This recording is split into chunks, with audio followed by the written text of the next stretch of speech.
हे झाड जे आहे की नाही, हे वाऱ्यामुळे पडलं ते.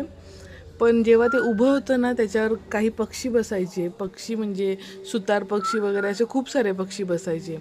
आता गंमत अशी झाली, ते झाड पडलं आणि ते झाड पडलं तरी पण पक्ष्यांनी त्याची साथ नाही सोडली. त्या पडलेल्या झाडावर आता ते पक्षी राहतात. तर मी रोज त्या सुतार पक्षीला आवाज देते की इकडे ये, इकडे इकडे, असं रोज.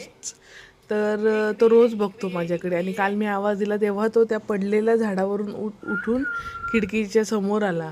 आणि मी जसा आवाज देत होती तसं मला शोधत होता तो, की कुठून आवाज येतो. मग त्याने मला पाहिलं आणि मग त्याची पण काही हिंमत होत नसेल, कारण शेवटी पक्षीच तो, माणसाला घाबरतच असेल.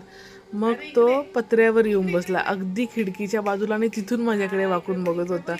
म्हणजे कसं असतं की त्या पक्ष्यांनी त्या पडलेल्या झाडाला नाही सोडलं, हे मला जास्ती भावलं. कारण झाड उभं होतं तोपर्यंत चांगलं त्याच्यावर सगळे राहत होते, पण जसं ते झाड पडलं तर त्या पडलेल्या झाडावर ते सगळे राहत होते.